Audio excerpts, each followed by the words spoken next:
નમસ્કાર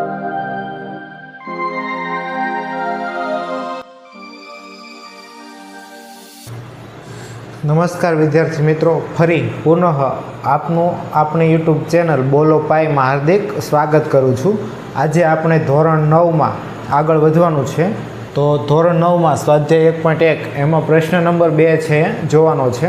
તો વધુ સમય ન લેતા આપણે પ્રશ્ન 2 છે જોઈએ।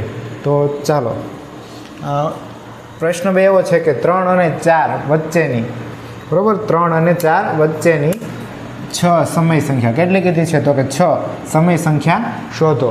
તો આમ જોઈએ તો કોઈ પણ સંખ્યા 2 આપેલી હોય એની વચ્ચે અનંત સમય સંખ્યાઓ છે આવેલી હોય, તો આપણે અહીંયા પહેલાં લખશું કે 3 અને 4 વચ્ચે અનંત સમય સંખ્યા આવે છે, બરાબર। તો જવાબમાં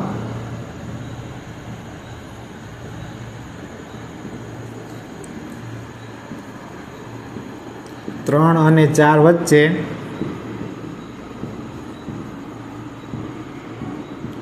અનંત સમય સંખ્યા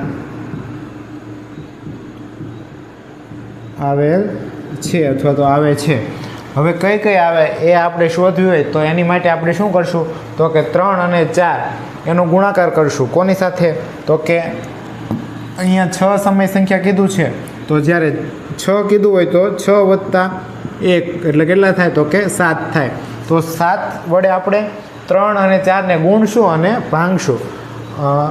આપણે ગણતરી કરીને બતાવું જેથી કરીને વધારે ખબર પડે, બરાબર। તો આપણે 3 અને 4ને ગુણશું કોની સાથે? તો કે 7 વડે। અહીંયા 6 કીધું છે તો આપણે 7 વડે ગુણશું।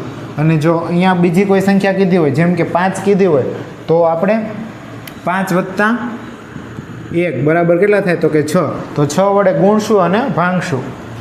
તો અહીંયા આપણે 3 અને 4ને કોની વડે ભાંગશું અને ગુણશું? તો કે 7 વડે છે એ ગુણશું અને ભાંગશું। તો 3 ગુણ્યા 7 કરશું અને એને 7 વડે ભાંગશું એટલે આ 3 મળે, બરાબર। ત્યારબાદ 4 છે એને આપણે ગુણ્યા 7 કરશું અને ભાંગ્યા 7 કરશું। તો 3 અને 4ની વચ્ચેની સંખ્યા મેળવવા માટે આપણે 7 વડે છે એ ગુણ્યા છે અને 7 વડે છે ભાંગ્યા એમ કહેવાય, બરાબર। તો આ કિંમત છે એ 3 જ મળે, આ 4 જ મળે। પરંતુ હવે આપણે આ બેનો ઉપર છે એ ગુણાકાર કરશું। તો ગુણાકાર કરીએ તો 3 સત્તા 21 થશે, બરાબર। 21 ભાંગ્યા 7, તો 21 ભાંગ્યા 7 મળ્યું। હવે 4 ગુણ્યા 7 કરીએ એટલે 28 ભાંગ્યા 7 થશે, બરાબર। 4 સત્તા 28 થાય। તો આ બે સંખ્યા મળી, તમે જુઓ તો અહીંયા ગેપ મળ્યો, 21 અને 28 વચ્ચે ગેપ મળે છે, જેમ કે 22, 23, 24, 25, 26, 27, બરાબર। તો એ સંખ્યાઓ આપણે લખવાની થાય। હવે આમ જોઈએ તો આ સંખ્યા છે એ 3 જ છે અને આ સંખ્યા છે એ કેટલી છે? તો કે 4 છે। પરંતુ આને આપણે સમય સંખ્યા સ્વરૂપે છે એ લખ્યું એમ કહેવાય, એટલે કે P/Q સ્વરૂપમાં લખ્યું। તો આપણે સમય સંખ્યા જોતાની છે, બરાબર। કોની વચ્ચેની? તો કે 3 અને 4 વચ્ચેની। તો આ 3 છે અને 4 વચ્ચેની સંખ્યા જોતી હોય તો આપણે આવી રીતના 6 સમય સંખ્યા લખી શકીએ। તો 3 અને 4 વચ્ચેની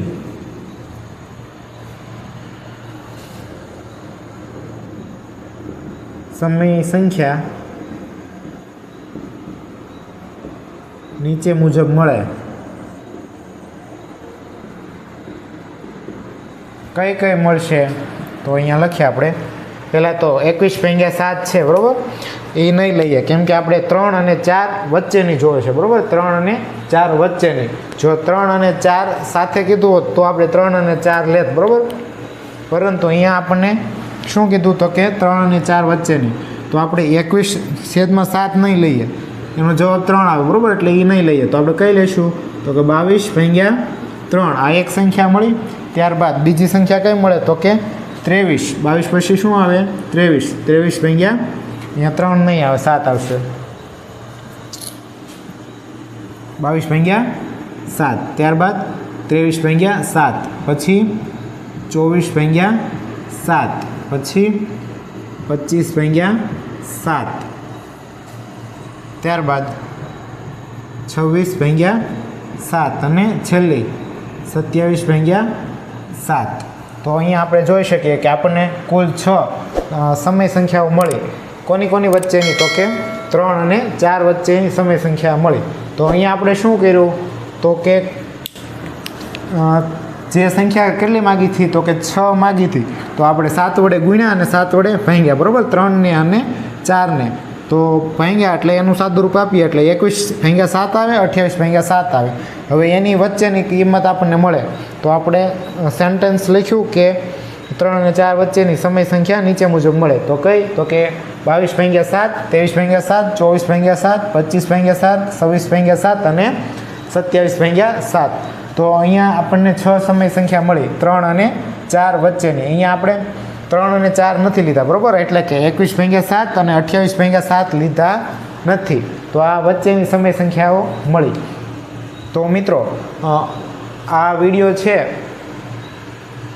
એ તમને કેવો લાગ્યો એ ચોક્કસથી જણાવજો. અને જો વિડીયો છે એ પસંદ આવ્યો હોય તો લાઈક કરજો અને આપના મિત્રો સુધી શેર કરજો. તો મળીએ આપણે નેક્સ્ટ વિડીયોમાં. અસ્તુ. જય હિન્દ, જય ભારત.